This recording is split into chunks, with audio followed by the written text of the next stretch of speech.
Satu berdoa. Mari kita bersatu dalam doa. Tuhan Yesus, terima kasih Tuhan, kami datang kepadamu pada pagi hari ini Tuhan. Kami akan mulai pelajaran kami, kiranya Engkau menuntun selama kami memulai pelajaran ini ya Tuhan. Tuhan, Kau berkati juga Ibu Rebecca, Kau berkati beliau supaya beliau dapat mengajar kami dengan baik ya Bapak. Tuhan, kami serahkan doa ini ke dalam tangan-Mu, kami buka pelajaran kami hanya di dalam nama Tuhan Yesus, haleluya, amin. Amin. Oke, hari ini kita akan belajar soal dunia orang mati ya. Nah, dunia orang mati. Orang hidup ada, yang hidup ada di situ, hidup apa mati? Hidup. Hidup. Wah. Jadi hari ini belajar soal dunia orang mati ya. Oke. Nah, kenapa kita belajar dunia orang mati? Karena memang dunia orang mati itu ada di sekitar kita ya. Ada banyak gereja yang mengajarkan bahwa orang mati itu kalau sudah mati ya kalau nggak masuk neraka ya masuk surga gitu. Tapi ternyata nggak begitu ya. Ternyata nggak begitu. Ada di sekitar kita orang-orang yang mati. Yang sudah mati tapi rohnya masih di situ-situ. Masih. Ternyata memang begitu. Jadi gimana ini ya? Apakah memang Tuhan sudah tahu dari dulu bahwa ada roh-roh yang memang nggak ke surga, nggak ke neraka gitu? Ternyata memang sudah tahu ya. Kita lihat di Imamat. Kita baca dulu Imamat pasal 20 ayat 27.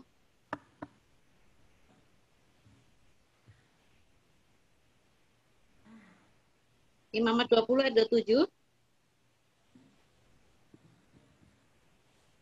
Coba siapa yang ketemu silahkan. Imamat pasal 20 ayat 27. Apabila seorang laki-laki atau perempuan dirasuk arwah atau roh peramal, pastilah mereka dihukum mati. Yakni mereka harus dilontari dengan batu dan darah mereka tertimpa kepada mereka sendiri. Oke. Jadi zaman Musa juga ada orang-orang yang dirasuk oleh arwah. Ya, arwah dan roh peramal. Kalau roh peramal itu roh jahat.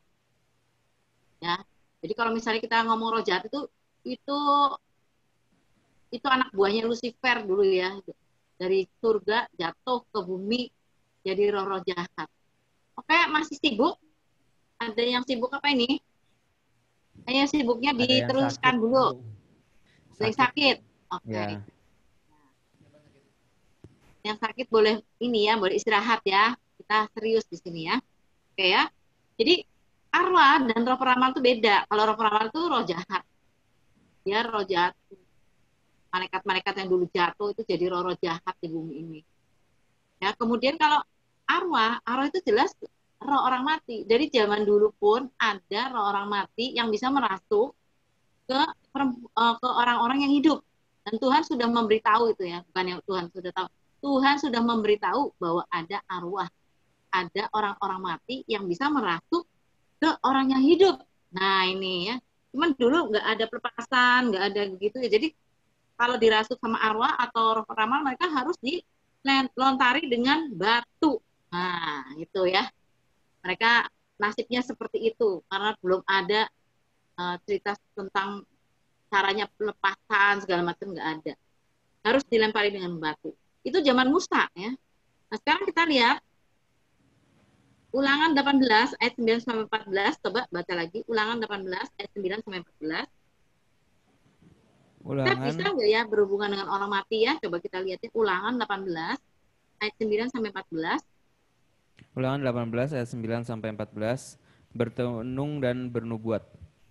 Ayat 9. Apabila engkau sudah masuk ke negeri yang diberikan kepadamu oleh Tuhan Allahmu, maka janganlah engkau belajar berlaku sesuai dengan kekejian yang dilakukan bangsa-bangsa itu. Di antaramu janganlah didapati seorang pun yang mempersembahkan anaknya laki-laki atau anaknya perempuan sebagai korban dalam api, ataupun seorang yang menjadi petenung, seorang peramal, seorang penelaah, seorang penyihir, seorang pemantra, ataupun seorang yang bertanya kepada arwah atau roh peramal, atau yang meminta petunjuk kepada orang-orang mati. Sebab setiap orang yang melakukan hal-hal ini adalah kekejian bagi Tuhan. Dan oleh karena kekejian-kekejian inilah Tuhan Allahmu menghalau mereka dari hadapanmu. Haruslah engkau hidup dengan tidak bercela di hadapan Tuhan Allahmu. Sebab bangsa-bangsa yang daerahnya akan kau duduki ini mendengarkan kepada peramal atau petenung. Tetapi engkau ini tidak diizinkan Tuhan Allahmu melakukan yang demikian. Amin. Ya, jadi ada larangan untuk meminta petunjuk pada arwah. Tadi Tuhan tidak mau ya. Kalau minta petunjuk sama arwah itu namanya kekejian buat Tuhan. Itu nggak boleh ya. Jadi misalnya nih zaman sekarang nih ada orang-orang yang sengaja manggil arwah misalnya ya, masuk ke Jai Langkung. Nah, kalau di Jawa itu namanya Jai Langkung. Kalau orang Dayak ada nggak acara manggil arwah gitu? Ada nggak? Hah? Ada? Ada Ada. Bu, pedagi. Oh, namanya pedagi, namanya.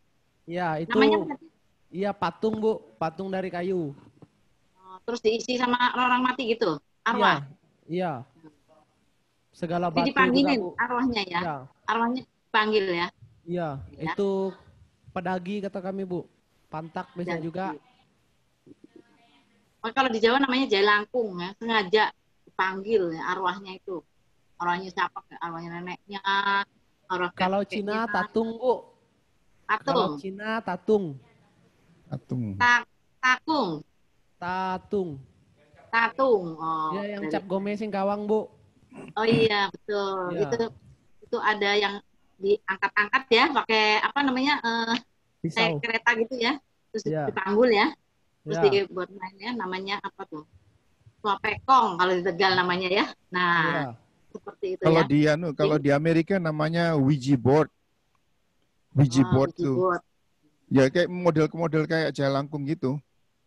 Nah, ada. Orang Amerika juga ternyata manggil-manggil arwah juga ya. Walaupun mereka katanya paling beradab, tapi ternyata manggil arwah juga ya. Nah, itu yang nggak boleh sama Tuhan itu manggil-manggil arwah.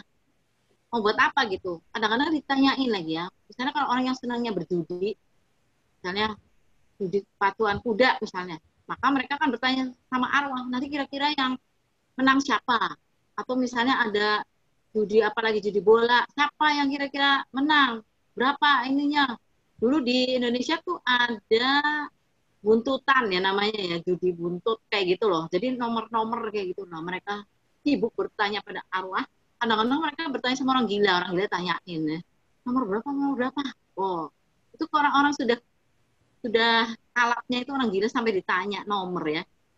Nah, arwah itu nggak boleh ditanyain ya. Tuhan bilang tidak boleh bertanya kepada arwah, pada roh peramal, atau meminta petunjuk kepada orang-orang mati. Nggak boleh. Jadi nggak boleh kita meminta petunjuk sama mereka ya. Kalau di Amerika ada juga namanya Ouija board ya. Gimana Ya tuh orang-orang ini? itu tadi yang Ouija board tadi. Oh, Ouija board. Oh, Ouija board. Oh, bahasanya Ouija board ya. Wah, Ouija saya board. bacanya Ouija ya. Nah, jadi ada yang seperti itu. Jadi kita harus bedakan ada arwah, ada roh peramal, ada roh jahat. Ya, di dunia ini roh-roh itu yang di bawah seperti itu ya, roh orang mati, roh peramal, roh jahat. Ada juga roh yang baik itu namanya malaikat, dan roh yang paling baik, yang paling hebat namanya Tuhan. Benar?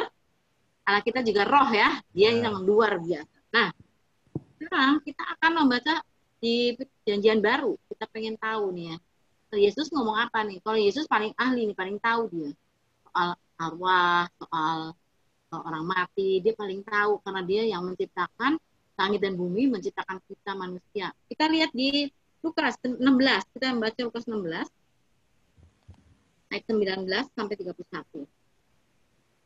Lukas yang pasal yang ke-16, coba ya.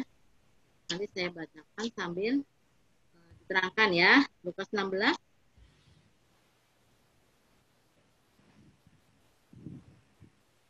ayat 19. Ada seorang kaya yang selalu berpakaian jubah ungu dan kain halus, dan setiap hari ia bersukaria dalam kemewahan.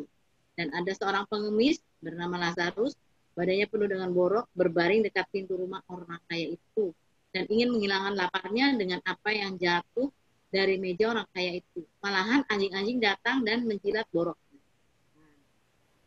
Kemudian matilah orang miskin itu, lalu dibawa oleh malaikat-malaikat ke pangkuan Abraham. Orang kaya itu juga mati, lalu dikubur, Dan sementara ia menderita sengsara di alam maut, ia memandang ke atas dan dari jauh dilihatnya Abraham dan Lazarus duduk di pangkuannya. Nah, sampai situ dulu ya. Jadi orang mati ini Yesus yang cerita ya. Sebelum Yesus bangkit, sebelum Yesus disalibkan, sebelum Yesus bangkit, maka semua orang mati itu dikumpulkan ke dalam satu tempat namanya Hades. Hades ya. Kalau tadi ngomong arwah, ini sekarang arwah yang masuk ke sini ya, namanya Hades. Nah, di situ itu mereka ada satu tempat yang tidak enak dan tempat yang enak, maksudnya yang tidak enak berapi, yang enak tidak berapi. Nah, kita melihat orang kaya ini, dia masuk ke daerah yang tidak enak, dia ada di dalam situ semuanya ya, dia melihat dan dia melihat ke atas, dia lihat ada Lazarus yang biasanya minta-minta di pintu rumah dia, itu sedang duduk di pangkuan Abraham. Kemudian maka orang kaya itu karena biasa memerintah, dia bilang seperti ini, 24. Lalu ia berseru katanya, Bapak Abraham, kasihanilah aku. Suruhlah Lazarus supaya ia mencelupkan ujung jarinya ke dalam air dan menyejukkan lidahku, sebab aku sangat kesakitan dalam nyala api ini. Dia panggil, dia kenal Abraham. Bapak Abraham. Kenalannya di mana tuh? Kok bisa kenal ya Bapak Abraham? Nah, kita tahu nanti di dunia kekalahan kita udah tahu orang itu namanya siapa aja, nggak usah perkenalan. Kita kalau misalnya surga nanti kenal nggak sama orang-orang dulu? Misalnya kita kenal sama siapa? Daniel gitu, sama Musa. Kira-kira kita kenalan apa kita kenalan dulu? Saya namanya ini loh ya, Sari ya. Bapak namanya siapa? Musa. Kalau Bapak Paulus. Kalau Bapak Yohanes. Itu berapa hari, berapa tahun itu perkenalan sama orang-orang ya. Ternyata kalau di sana nggak pakai perkenalan. Itu sudah tahu sendiri. Diberi hikmat oleh Tuhan, tahu dia. Itu namanya ini. Demikian juga orang kayak ini dia lihat, itu Bapak Abraham itu, Bapak saya itu. Dia ngaku-ngaku karena dia orang Yahudi. Dia bilang, Bapak Abraham, tolong dong Pak, suruh Lazarus untuk mencelupkan ujung jarinya ke air. Di sini panas banget. Maka ayat 25 bilang, tetapi Abraham berkata, anak, lihat, Abraham juga tahu itu anak dia. Anak, bayangin ya, anak nih ada yang masuk neraka nih ya, ada yang masuk Hades yang panas-panas. Ya. Anak, ingatlah bahwa engkau telah menerima segala yang baik sewaktu hidupmu, sedangkan Lazarus segala yang buruk. Sekarang ia mendapat hiburan dan engkau sangat menderita. Selain daripada itu, di antara kami dan engkau terbentang jurang yang tak terseberangi, supaya mereka yang mau pergi dari sini kepadamu, ataupun mereka yang mau datang dari situ kepada kami, tidak dapat menyeberang.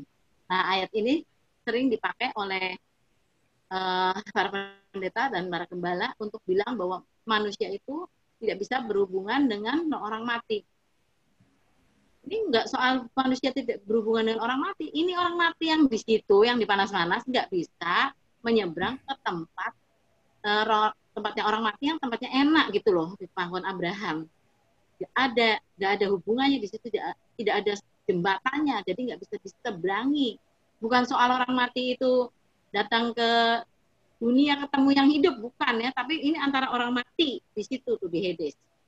Nah, kemudian kita lihat lagi, apa orang itu? Kalau demikian, aku minta padamu Bapa supaya engkau menyuruh dia ke rumah ayahku, sebab masih ada 5 orang saudaraku, supaya ia memperingati mereka dengan sungguh-sungguh, agar mereka jangan masuk kelak ke dalam penderitaan ini. Jadi dia rupanya ya masih punya rasa sayang kepada saudaranya. Kita masih ingat orang mati itu jiwanya ikut. Yang dikubur itu cuma tubuhnya ya. Jadi jiwa sama tubuh, jiwa sama rohnya itu masih ikut. Jiwanya ikut roh. Jiwa itu tempat apa? Jiwa tuh? Coba. Jiwa tempat apa jiwa?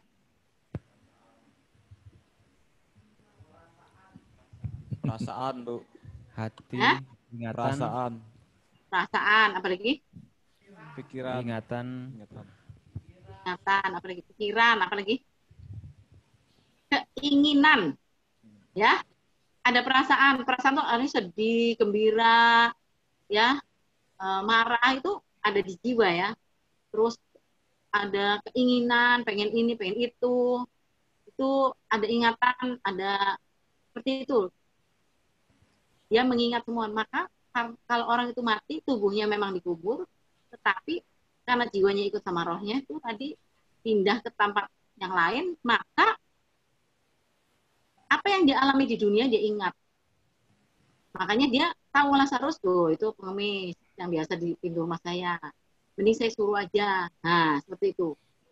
Kemudian dia minta sama Bapak Abraham, tolong dong Bapak, itu saudara-saudara saya kasihan. Barangkali mereka nanti masuk neraka kayak saya. Hebat itu orang kaya itu. Habis sampai neraka baru dia punya belas kasihan ya. Punya sayang ya sama saudara-saudaranya. Jadi dia punya perasaan seperti itu. Dia pengen menyelamatkan saudaranya. Tapi telat. Dia sudah masuk ke api-api gitu ya. Nah, kemudian ayat 9 dibilang begini. Tapi kata Abraham, ada pada mereka kesaksian Musa dan para nabi. Baiklah mereka mendengarkan kesaksian itu. Kan ada kesaksian Musa dan para nabi. Jawab orang itu, ayat 30, tidak Bapak Abraham, tapi jika ada seorang yang datang dari antara orang mati pada mereka, mereka akan bertobat. Kata Abraham padanya, jika mereka tidak mendengarkan kesaksian Musa dan para nabi, mereka juga tidak akan mau diyakinkan, sekalipun oleh seorang yang bangkit dari antara orang mati. Jadi Bapak Abraham bilang, nggak bisa, nggak akan. Orang mati disuruh datang untuk memberitahu sama orang yang hidup, nggak akan percaya mereka juga.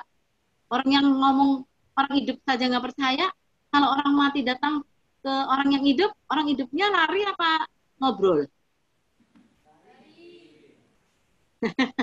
Lari ya, takut ya. Coba kamu seneng nggak pergi ke kuburan gitu, ke orang mati, gitu seneng nggak? Seneng nggak coba? Enggak ya. Kenapa sih kalau ngeliat orang mati takut?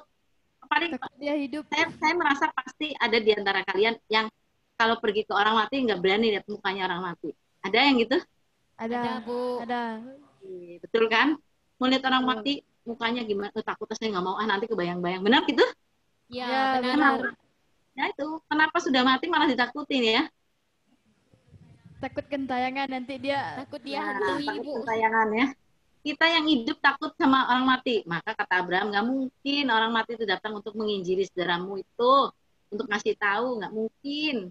Ya, jadi kamu jangan macam-macam. Jadi gini ya, ketika itu Yesus belum naik ke surga, maka semua yang mati itu, ya sebagian besar ya, ada yang gentayangan juga sih. Tapi sebagian besar itu masuk ke Hades. Hades itu tempatnya ada tempat yang enak dan ada yang tempat yang tidak enak. Jadi Hades itu dijaga oleh iblis, dijaga oleh pemaut. Maka ketika Yesus sudah mati di kayu salib, dia selama 2 hari, 3 hari itu, 3 hari 2 malam, dia turun ke Hades itu. Nah, iblis itu senang. Sebentar lagi Yesus tuh datang ini. Dia kan yang kemarin yang ngambil Lazarus itu kan, yang sudah dirantai di sini, kok Lazarus kok bisa diambil sama dia, yang kita kecolongan. Nah, menjaga tuh. Yang satunya bilang, wah, kalau dia bisa ngambil Lazarus, kita kecolongan. Kalau dia masuk ke sini, wah, dia pasti lebih besar lagi kuasanya nih, gawat nih kita di sini. Mungkin mereka ngobrol dulu. Mereka nungguin Yesus mati di salib nih, wah matinya gimana nih? Wah, sebentar lagi masuk ke Hades nih. Mungkin iblis juga Lucifernya pengennya begitu Yesus mati masuk ke Hades terus dikunci di situ sama dia, nggak bisa keluar dari situ seperti yang lain. Maka Yesus benar-benar masuk ke Hades, tapi dia punya kuasa untuk membuka pintu di tempat orang-orang di situ yang orang-orang yang takut sama Tuhan, apakah itu apakah itu Daniel, apakah itu Yakub, apakah itu Yusuf, apakah itu siapa lagi, Adam, Hawa, semua diangkat, semuanya dipindah ke satu tempat di surga sana. Mungkin namanya juga Firdaus. Karena Yesus waktu di kayu salib, ingat nggak ada penjahat di kanan kirinya? Ingat nggak? Ya, maka satu penjahat bilang, satunya ngolok-ngolok ya, tadinya dua-duanya mengolok-ngolok, lama-lama yang satunya bertobat nih ceritanya di kayu salib. Ini Yesus ini mempertobatkan seorang di akhir hidupnya di dunia ini di kayu salib.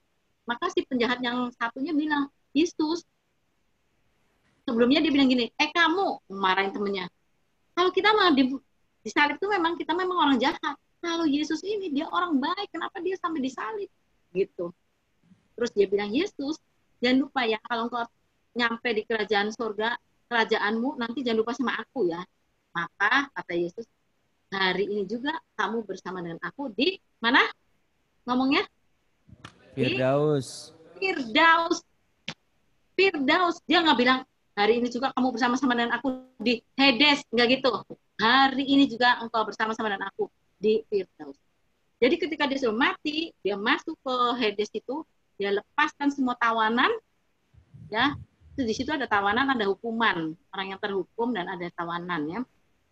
Yang tawanan itu tadi yang saya bilang, ya, ada Daniel, Yesaya, ya. Mungkin Yesaya udah nanti-nanti, ini Yesus kan nih, waktu itu aku dapat nubuat bahwa ini Yesus nih, Yesus yang akan melepaskan kita. Oh iya, mungkin Amos, luar biasa kita bertemu dengan Yesus, yang aku juga dapat nubuat, Tuhan memberitahu pada aku kelahirannya dan seterusnya.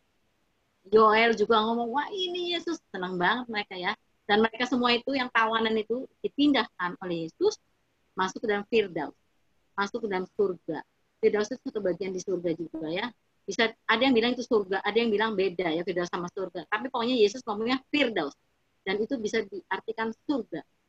Nah, sejak saat itu maka kita, setelah Yesus naik ke surga, setelah Yesus mati dan bangkit, setelah Yesus bangkit, maka kita, mereka yang percaya pada Kristus, kalau mati itu nggak masuk Hades lagi, tetapi ikut Yesus ke Firdaus, ke surga itu.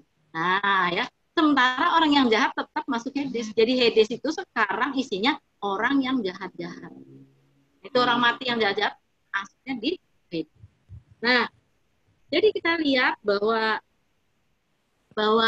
ada orang-orang mati yang masuk Hades, ada yang masuk di Firdaus saat ini, ya. Kalau kamu kira-kira masuknya mana nanti kalau kamu mati? Firdaus. Benar. Benar nih. Benar. Kenapa? Karena sudah percaya Yesus. Karena sudah diselamatkan. Sudah diselamatkan. Jadi kamu dapat hidup kekal, ya. Amin. Sama Yesus. Ya. Kalau hidup kekal itu apa sih? Hidup kekal Hidup itu kekal di surga bersama Yesus, Bu. Hidup kekal itu apa? Coba definisinya apa? hidup Tahu nggak? selamanya. Hidup selamanya nggak Hidup selamanya mati-mati, di Bu. dalam surga bersama Yesus. Hidup kekal tuh. Hidup kekal itu apa katanya tadi? Hidup selamanya dengan Yesus. Coba, kata Yesus apa kalau hidup kekal, ya? Kita lihat, ya. Yohanes 17 ayat 3. Ini definisinya, ya. Yohanes 17 ayat 3. Kalau iman tahu, ya, Ibrani 11 ayat 1, ya. Kalau hidup kekal itu apa definisinya? Yang benar jawabnya, ya. Yohanes 17 ayat 3. Ya. Apa? Amin. Amin. Ya, apa? Coba dibaca. Yohanes 1, 2, 3. 17 ayat 3. Inilah hidup yang kekal itu, yaitu bahwa mereka mengenal Engkau, satu-satunya Allah yang benar, dan mengenal Yesus Kristus yang telah Engkau utus. Jadi gimana hidup kekal tuh di surga selamanya? Mengenal Tuhan dan mengenal Yesus. Nah, mengenal Allah Bapa sebagai satu-satunya Tuhan yang benar dan mengenal Yesus yang Dia utus. Kamu kalau nggak kenal sama Bapa, nggak kenal sama Yesus, mau masuk surga gimana? Yang punya rumah namanya Bapa dan Yesus, nggak kenal, emang boleh masuk apa? Jadi harus kenal benar Bapa, Yesus itu. Dan kita bersyukurnya Bapa dan Yesus itu satu, ya. Jadi kita melihat Yesus itu sudah melihat Bapa. Kalau kita kenal Yesus, kita kenal Bapa. Bersyukur sekali. Itu namanya hidup kekal, ya, bersama dengan Yesus. Nah, sekarang kita balik lagi ke soal ini. Kalau kita baca di 1 Samuel 28, coba. Samuel 28, kita lihat, ya. Ayat 11 sampai 15. Ini satu perikop yang sering dipertentangkan oleh banyak pendeta, ya. Nah, ini saya mengajarkan apa yang saya percayai. Saya berharap itu membawa keterangan yang cukup jelas buat kalian juga. 1 Samuel 1 Samuel 28 ayat 11 sampai 15, silakan baca. Sesudah itu bertanyalah perempuan itu, siapakah yang harus kupanggil supaya muncul kepadamu? Jawabnya, panggillah Samuel supaya muncul kepadaku. Ketika perempuan itu melihat Samuel, berteriaklah ia dengan suara nyaring, Lalu perempuan itu berkata kepada Saul demikian, "Mengapa engkau menipu aku? Engkau sendirilah Saul." Maka berbicaralah saja kepadanya, "Janganlah takut, tetapi apakah yang kau lihat?" Perempuan itu menjawab Saul, "Aku melihat sesuatu yang ilahi muncul dari dalam bumi." Kemudian bertanyalah ia kepada perempuan itu, "Bagaimana rupanya?" Jawabnya, "Ada seorang tua muncul, berselubungkan jubah." Maka taulah Saul bahwa itulah Samuel. Lalu berlututlah ia dengan mukanya sampai ke tanah dan sujud menyembah. Sesudah itu berbicaralah Samuel kepada Saul, "Mengapa engkau mengganggu aku dengan memanggil aku muncul?" Kata Saul, "Aku sangat dalam keadaan terjepit. Orang Filistin berperang melawan aku dan Allah telah undur daripadaku. Ia tidak menjawab aku lagi, baik dengan perantaraan nabi maupun dengan mimpi. Sebab itu aku memanggil engkau supaya engkau memberitahukan kepadaku apa yang harus kuperbuat." Oke ya. Jadi Saul memanggil arwah. Arwah siapa yang dia mau panggil? Samuel. Bisa nggak ya itu orang hebat kayak gitu dipanggil sama dukun? Kira-kira bisa nggak? Nggak bisa. Bisa apa nggak bisa? Enggak bisa. Nggak tahu, Bu. Nggak bisa. Enggak tahu. Nggak tahu ya. Dibaca baik-baik kalau baca Alkitab nih. Alkitab kita bohong, suka bohong apa enggak? Alkitab. Enggak. Benar dia ya. Betul. Betul ya. Ya. Jadi yang dipanggil itu siapa? Saul itu bisa ketemu siapa itu? Alkitab bilang itu roh Samuel, roh orang mati Samuel. Kok bisa dia dipanggil Samuel tuh? Orang luar biasa kayak gitu bisa dipanggil. Orang-orang bilang banyak orang ya, banyak lah ya, banyak banget, lebih banyak percaya bahwa itu bukan roh Samuel, itu roh jahat yang menyaru sebagai Samuel. Memang roh jahat bisa menyaru, tetapi roh orang mati juga bisa muncul sendiri. Kenapa Samuel bisa dipanggil? Karena waktu itu Samuel ada di Hades. Tadi kan saya sudah bilang, itu yang jaga itu iblis, roh maut itu di situ. Dan itu si dukun, itu pasti punya koneksi sama iblis penjaga. Makanya kata dukun itu, keluarin Samuel dari situ. Maka dikeluarkanlah Samuel dari Hades. Bisa-bisa aja, dukun bisa aja. Sangat bisa. Ya coba, waktu Yesus membangkitkan Lazarus. Lazarusnya di mana? Itu. Kira-kira. Yesus membangkitkan Lazarus. Di Hades. Yesus mengambil Lazarus dari Hades. Itu roh maut, iblisnya nggak berani. Ya, itu Yesus. Kita nggak nyamain Yesus sama dukun ya. Tetapi dukun itu sampai sekarang banyak dukun yang bisa melakukan hal-hal seperti itu. Makanya kita orang Kristen itu banyak yang tertipu. Karena dipikir dukun lebih sakti daripada Tuhan. Misalnya kita minta tolong Tuhan, kita berdoa mati-matian. Lama nggak dijawab-jawab. Kalau kita minta sama dukun, cepat jawabnya. Kita jatuh cinta sama perempuan itu. Kita berdoa sama Tuhan, Tuhan, aku mau perempuan itu jadi istriku Tuhan. Lama nggak jawab-jawab. Malahan perempuan itu cuek sama kita ya, sama cowok ini. Cuek banget. Akhirnya si cowok bilang, kalau Tuhan nggak bertindak, biar dukun bertindak. Nah, begitu dia pakai dukun, cepet banget kalau sama dukun ya. Kalau dukun itu kerjanya cepet tuh. Seperti itu. Dia punya kesaktian karena dia anak buahnya iblis, anak buahnya Lucifer. Jadi siapa itu tadi yang keluar? Itu Samuel. Coba perhatikan ya. Dibilang gitu, maka taulah Saul bahwa itu Samuel. Sesudah itu berbicaralah Samuel kepada Saul. Yang nulis itu siapa? Yang ngasih tahu sama kita itu siapa? Yang ngasih tahu. Sesudah itu bicaralah Samuel pada Saul. Siapa? Siapa yang kira-kira nulis itu? Siapa? Ya penulis kitab Samuel itu. Penulis kitab Samuel yang menulis. Nah, kita harus percaya bahwa setiap kata di firman Tuhan itu diilhamkan oleh Roh Kudus. Setuju? Setuju. Nah, Roh Kudus suka bohong nggak? Enggak. Tidak. Pernah bohong nggak? Pernah bohong nggak? Tidak. Tidak. setiap kata yang di firman Tuhan itu diilhamkan oleh Roh Kudus. Dia mengilhami para penulis dan dia tulis Samuel, itu roh Samuel yang keluar. Roh Samuel yang muncul dari Hades sana ya, diberitahu itu roh Samuel. Jadi kita jangan, itu roh jahat menyaru Samuel. Enggak juga, buktinya bisa kok, bisa aja orang karena apa? Dukunnya dia punya koneksi yang baik sama penjaga Hades itu. Nah ya, coba kita pengen tahu apa benar sih Saul itu. Jadi maksudnya tadi kan kalau manggil arwah, minta petunjuk sama arwah itu kejijikan ya buat Tuhan ya tadi ya dibilangnya ya. Coba kita baca satu ayat lagi, 1 Tawaris 10 ayat 13 sampai 14. 1 Tawaris 10 ayat 13 sampai 14.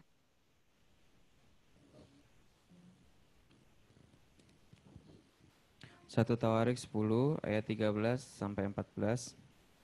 Demikianlah Saul mati karena perbuatannya yang tidak setia terhadap Tuhan.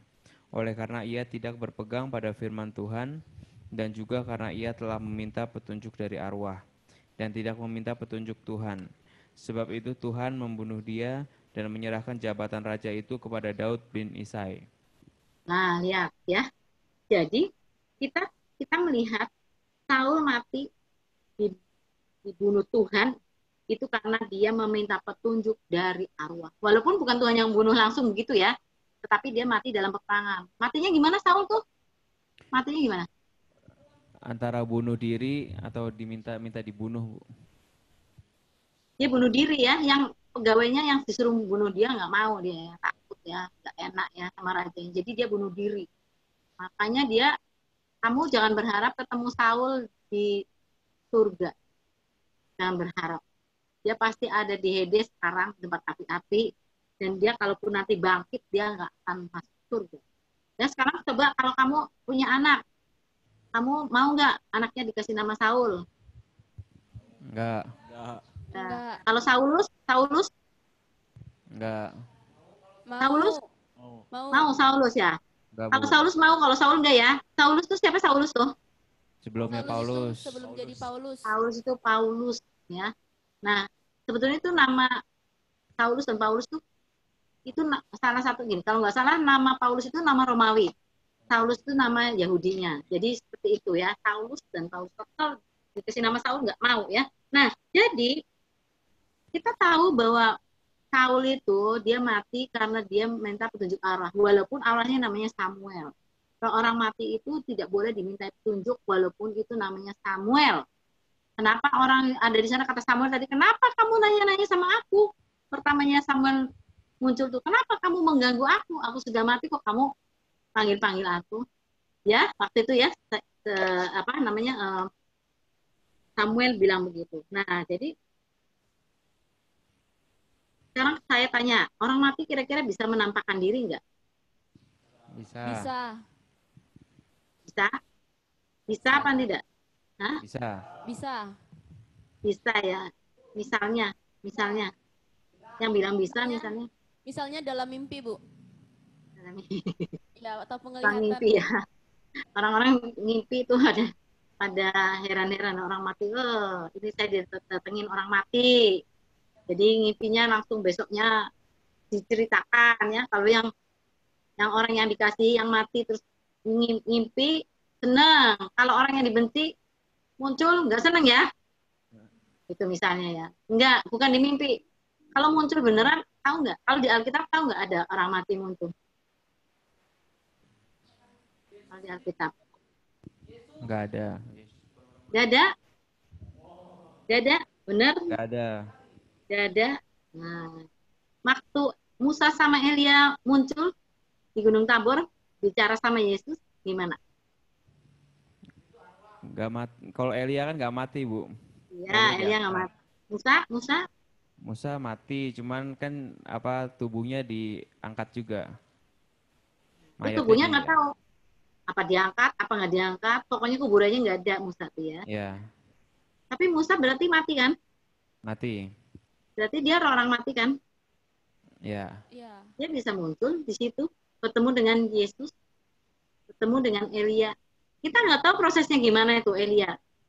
Bayangkan Elia itu naik ke surga kayak gitu dengan tubuhnya di sana, yang nggak tahu di Firdaus nggak tahu di surga tuh kira-kira makan nggak di sana tuh? Kalau orang orang mati kan nggak makan ya?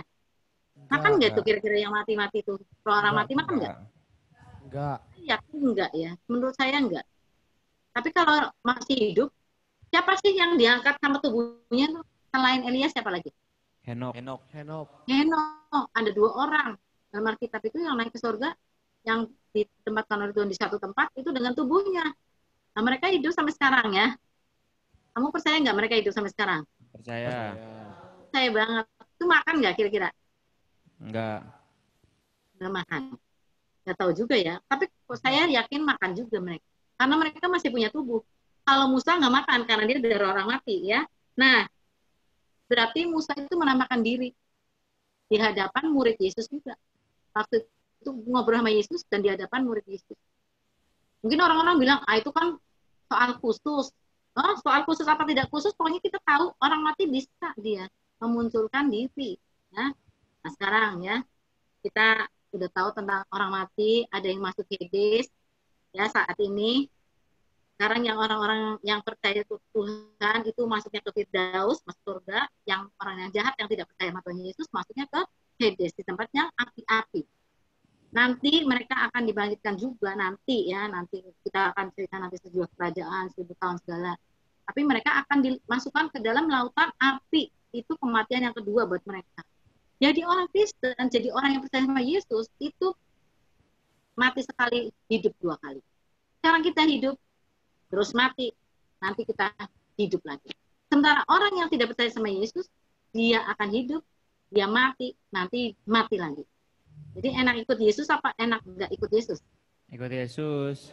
Ikut Yesus, ya. Coba Ya. yang belakang tuh konsen nggak? Coba ingin tahu. Yang belakang ya. Coba saya pengen tahu ya. Kalian Yang mana, tahu Bu? nggak? Enak ikut Yesus apa enak ikut satunya itu? Gimana? Yesus. Ikut Yesus, Bu. Karena apa? Karena apa? Coba. Karena matinya sekali tapi nanti bakalan hidup, Bu. Kan. Kali hidup 2 kali. Oke ya. Jadi tahu ya. Kita akan hidup selamanya bersama Yesus. Ya.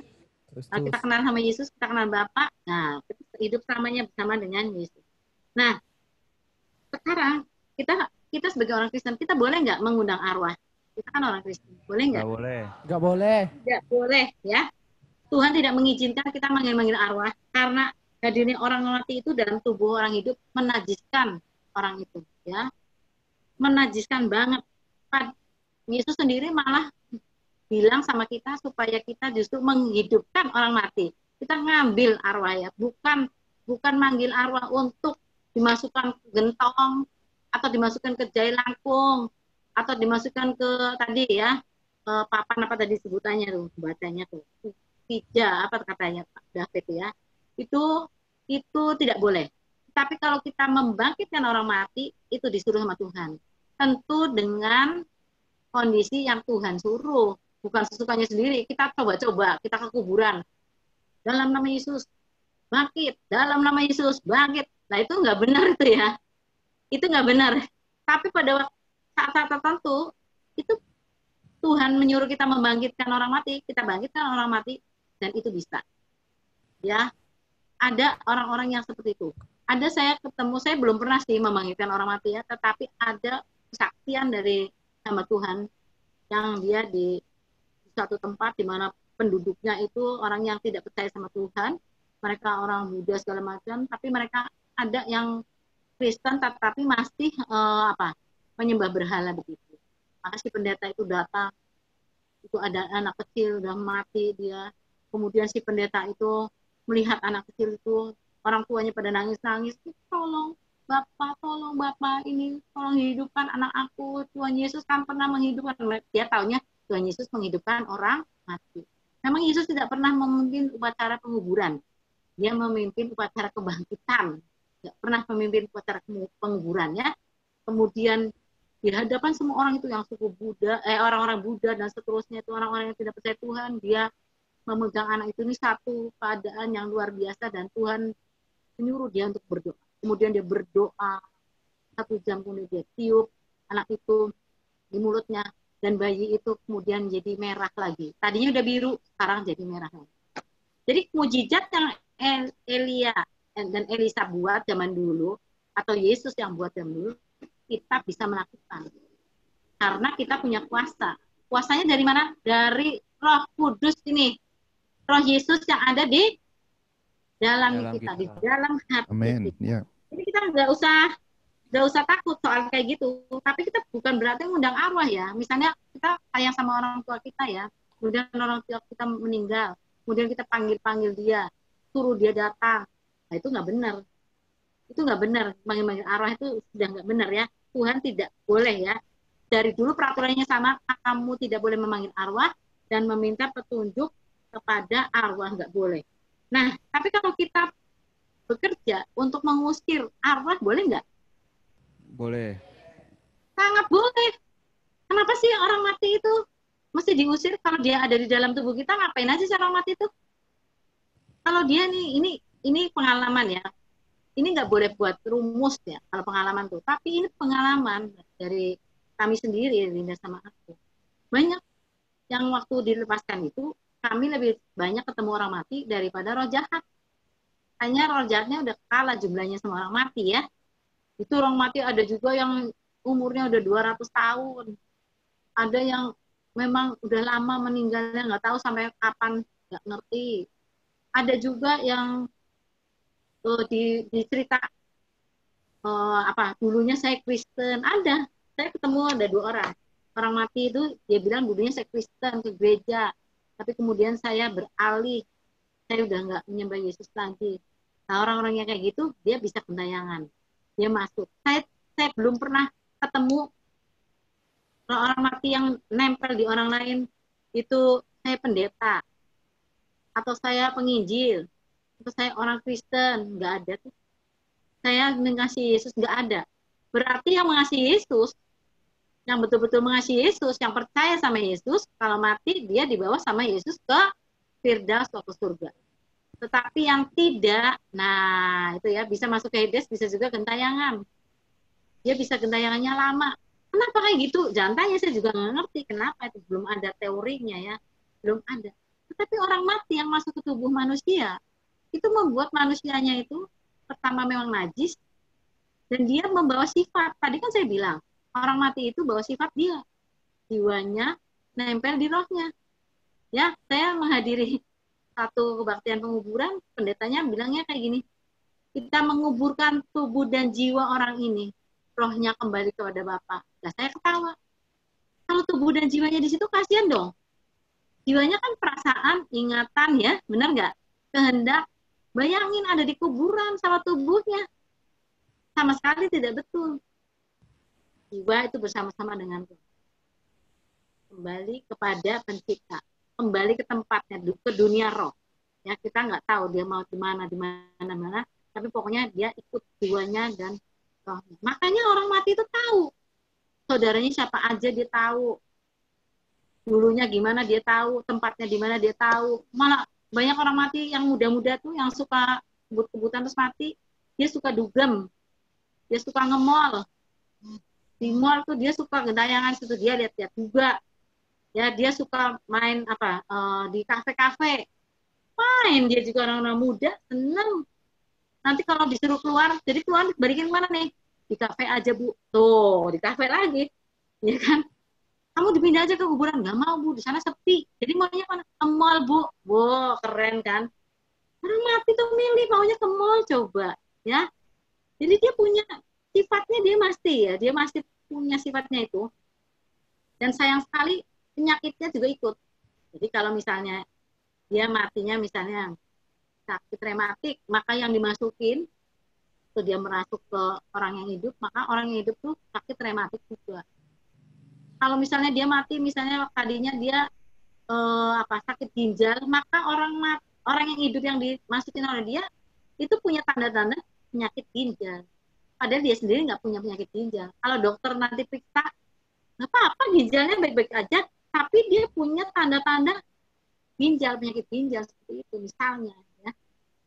Nah, saya kemarin juga ada jemaat di sini Dia bilang sama saya ini sakit nih, belakangnya ini sakit sekali nih, nggak sembuh-sembuh katanya, udah berobat kemana-mana. Saya bilang, sudah sini didoain. Gampang lah cari-carinya. Maka saya doakan, cabut semuanya, beres. Nah anaknya dia habis melahirkan, perdarahan terus. Selesai perdarahan dia. Dia bilang, tante ini kok perdarahan terus gimana ya? Ya sudah, kata saya, sini didoain. Langsung saya pegang kepalanya, saya bilang, alirkan aliran air hidup di dalam nama Yesus. Ngalir. Maka keluarlah manifestasi dia. Saya bilang, kamu orang mati kan? Yang matinya dulu perdarahan kan? Iya katanya. Kamu perempuan gemuk, kamu matinya perdarahan. Iya. Sekarang keluar. Nggak mau. Aku mau di sini. Memang orang mati itu pengennya punya tubuh supaya kalau makan bisa berasa. Bener nggak? Kalau misalnya mau megang apa-apa dia bisa. Tapi dia bilang nggak mau. Saya bilang nggak bisa. Ini bukan tempatnya kamu. Sekarang kamu mau keluar sendiri, apa aku usir dengan kekerasan. Langsung aku turunin lagi air yang hidup di dalam nama Yesus. Keluar kamu di dalam nama Yesus. Maka dia keluar dengan mudah ya, digelontor sama air hidup. Keluar dia. Sejak saat itu anaknya itu perdarahannya berhenti. Niat. Ya. Jadi penyakit itu ada yang karena setan, ada yang karena orang-orang mati, ada yang memang penyakitnya sendiri, ada yang campuran.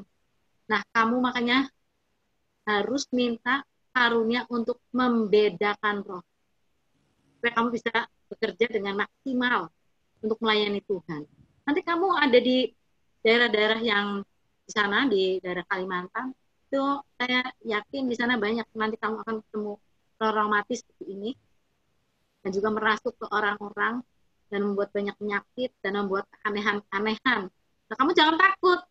Kamu punya Tuhan. Kamu punya kuasa. Kamu punya roh. Rohnya Tuhan Yesus di sini. Maka kamu punya kuasa. Kata Yesus, segala kuasa di surga maupun di bumi telah diberikan padaku.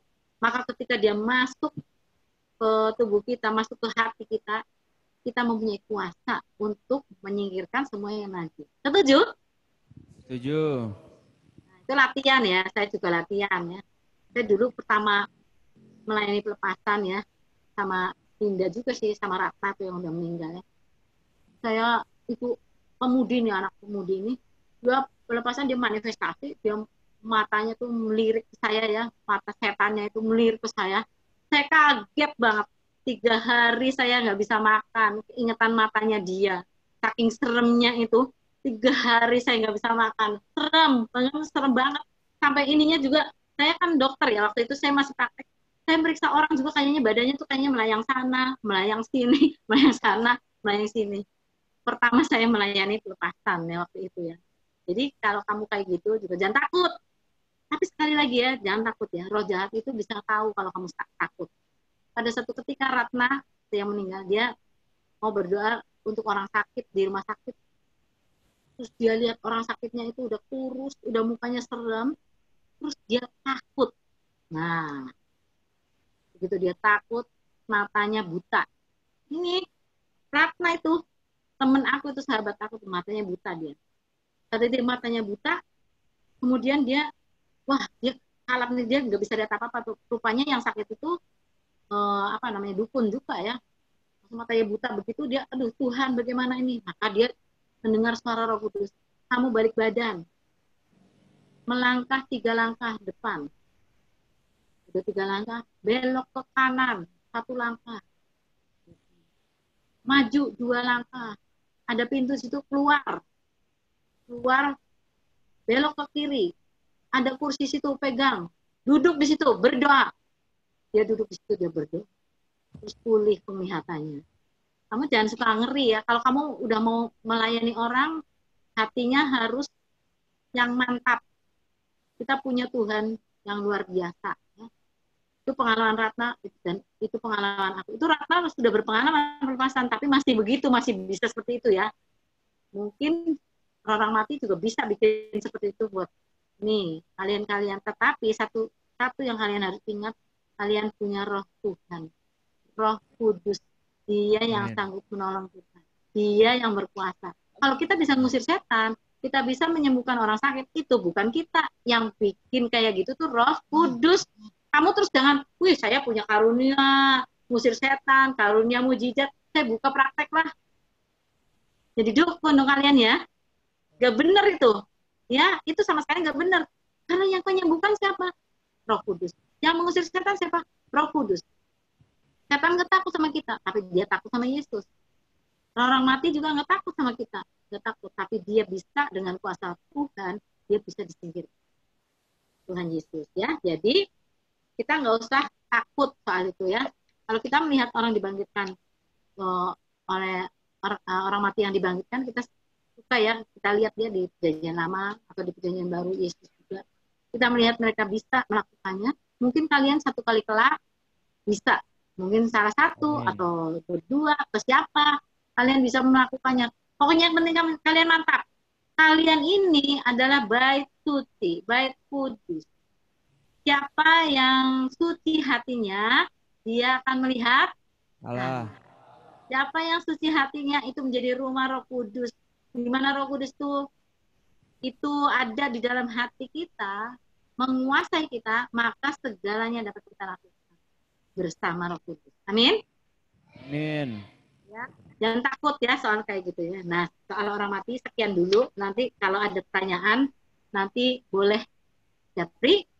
Dan mungkin nanti saya akan menyambung lagi untuk minggu depan. Ya, Tuhan memberkati kalian ya. Nah, ya.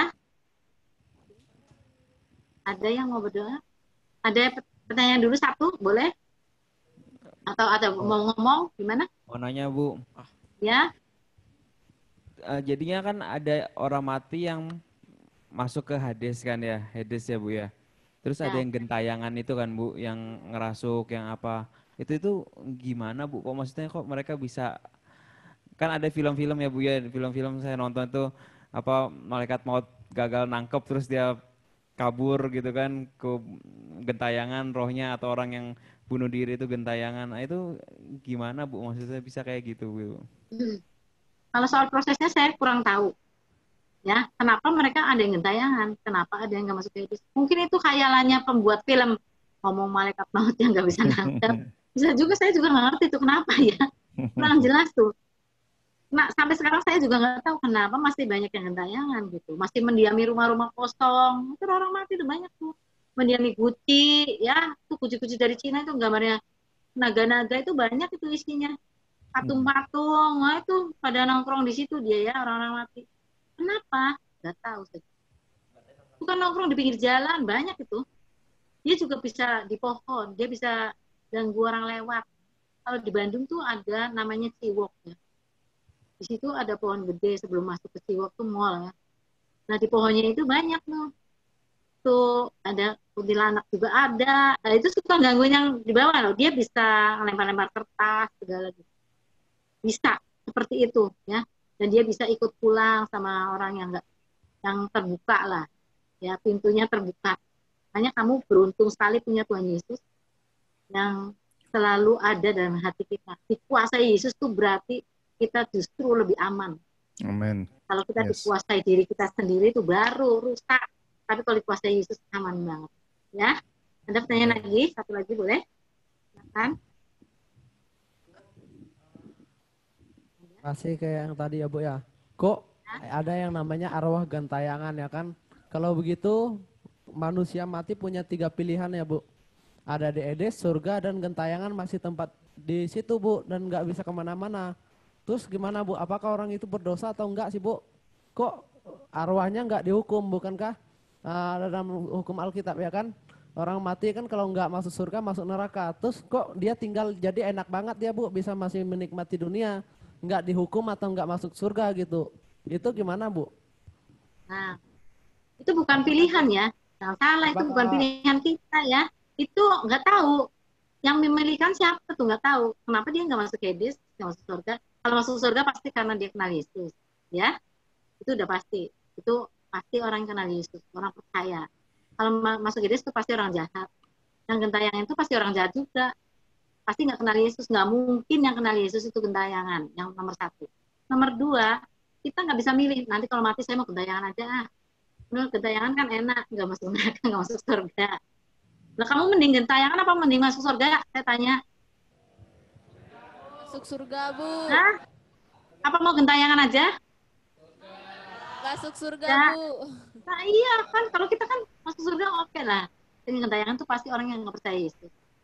Kenapa mereka gentayangan? Saya juga nggak tahu. Itu bukan pilihan dia, kenapa masih gentayangan. Ya banyak itu yang seperti itu. Dan Tuhan sudah memberitahu sama kita, memang ada arwah yang kayak gitu. Buktinya dari perjanjian lama Tuhan sudah ngasih tahu. Dan bertanya pada arwah. Yang gentayangan itu ada. Jangan panggil-panggil arwah. Nah itu berarti ada. Nah cuman kenapanya, ya maaf ya, nggak tahu sih. Apakah kalau setiap orang kecelakaan itu gentayangan? Enggak juga. Enggak juga ya. Enggak juga. Saya sendiri, suami saya itu meninggalnya kecelakaan, tapi saya lihat dia masuk ke surga ya. Tuhan mempersilahkan saya untuk melihat keberangkatan dia. Dan itu menghibur buat saya, sangat terhibur saya dengan melihat keberangkatannya dia ya. Luar biasa. Kalau sudah mati berapa hari gentayangan di dunia ini? Ada yang bilang 40 hari sebelum masuk sana, masuk sini. Nggak tahu juga berapa hari. Ada yang langsung, ada yang enggak. Saya suka, kadang-kadang suka ngelihat orang-orang yang mati itu ada di samping peti mati. Ada yang masih belum percaya kalau mati. Jadi dia bingung sendiri. Ngomong ke sana, ngomong ke sini. Nggak percaya. Dia bolak-balik ke peti matinya. Nah, kok itu ya. Dia bisa di ambulan dan seterusnya. Nah, itu saya nggak tahu tuh. Berapa hari itu bukan kekuasaan saya ya. Dan saya nggak tahu. Belum ada teorinya. Jadi apa yang saya tahu saya ajarkan. Yang saya tidak tahu saya nggak mau mengira-ngira. Ya, oke? Jelas? Seperti itu? Ya. Satu lagi, Bu. Ya. Satu lagi. Ya. Mau tanya, Ibu. Erik. Kenapa waktu itu kita ke satu kampung, Ibu. Namanya Gobuma kan. Jadi ada satu kasus. Ada satu orang kerasukan, ya, kerasukan tapi semua pendeta di sana itu nggak bisa ngusirnya. Termasuk semua pemuka agama nggak bisa ngusir. Tapi karena di sana ada satu dukun anak muda seperti umurnya Chris gitu kan. Dukun yang sangat sakti katanya di sana gitu kan. Dia sendiri. Ini suaranya kok nggak jelas nih, coba yang keras dikit lagi. Dan apa dia ditempatkan itu? Ya, jadi di satu kampung ini ada namanya Gobuma. Ada kasus satu orang itu kerasukan, tapi semua pemuka agama termasuk pendeta-pendeta di sana itu tidak ada yang bisa ngusir. Iya. Nah, tapi ada satu dukun di sana, katanya dukun sakti gitu kan katanya. Ya. Dukun yang masih muda, umurnya seumurnya Krismon lah gitu kan. Dan yang sedang cari pengikut seperti kita cari pengikut Kristus juga. Dia nginjil jadi membawa pengikut jadi dukun, kita nginjil bawa untuk jadi pengikut Kristus gitu kan. Ya. Nah, jadi akhirnya yang berhasil menyelamatkan yang melepaskan yang kerasukan itu adalah orang dukun tersebut kan. Itu kenapa ya, Bu ya? Maksudnya kita sih belum pernah ketemu dukun tersebut ya. Maksudnya para pendeta malah nggak mampu, nggak bisa ngusir gitu.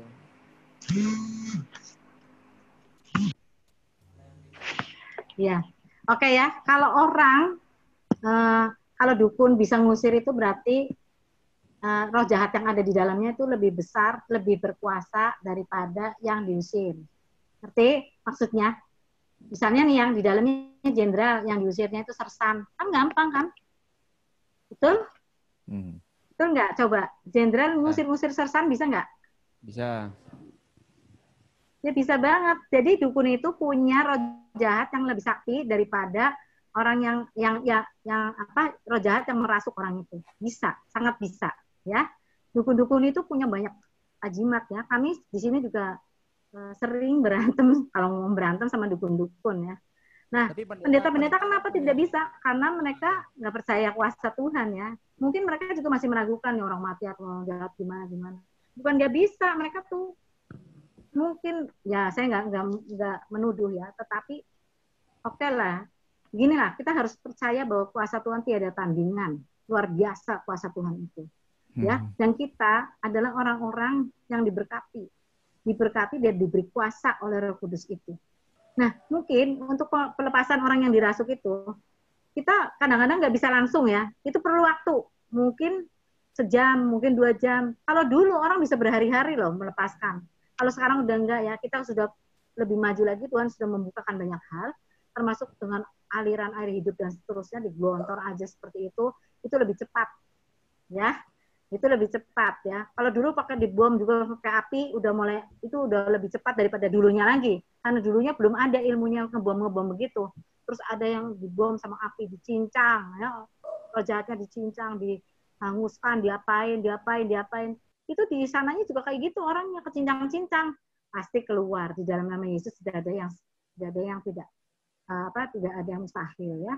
Dan kita pastinya ada komunikasi ya. Kalau dengan orang mati, tidak semuanya bisa di dalam nama Yesus langsung keluar. Dia harus diberitahu tentang Yesus dan dia harus diberitahu kuasa Yesus. Dan kita kalau dia tetap nggak mau, kita panggil malaikat. Nanti mungkin minggu depan kita akan membahas soal pelayanan malaikat ya. Kamu tahu nggak kamu bisa memerintah malaikat? Sudah tahu belum? Sudah tahu Bu. Pernah dengar. Belum? Nah, kita harus pakai. Malaikat tuh di surga banyak banget. Ya kurang kerjaan tuh, mesti kita kasih kerjaan ya. Kita yang kasih sama dia kerjaan. Malaikat yang di surga. Ya, mungkin minggu depan ya nanti kita bicarakan ya soal malaikatnya. Ya, Bu. Karena dalam pelepasan segala kita perlu dia. Ya, oke? Ya. Bu. Siap? Siap. Sip?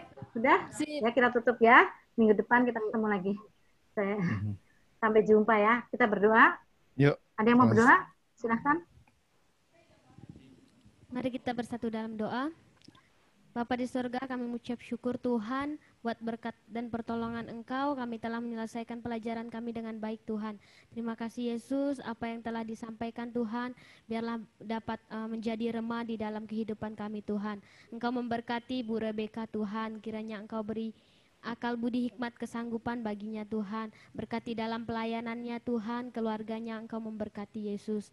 Terima kasih Tuhan, Kau telah pakai hamba-Mu untuk berbagi ilmunya kepada kami Tuhan. Kami mengucap syukur. Kami serahkan aktivitas kami selanjutnya ke dalam tangan Engkau. Hanya di dalam nama Tuhan Yesus kami berdoa. Amin. Amin. Amin. Amin. Sampai jumpa ya. Terima kasih Suaranya Bu hilang Rebecca. ya ini ya. Terima kasih Bu. Terima kasih Bu. Bless you semuanya. God bless Sampai you, Bu. ketemu. Ya, besok ada besok ada dua acara ya. Satu acara dari Ibu Kristina, terus malamnya sorenya jam 6.45 ada dari Pak Daniel yang dari Pak Papua dari Alexander. Ya, Pak Daniel Alexander, saya lupa. Pak Daniel Alexander yang dari Papua ya. Oke. God bless you. Bye. God bless you.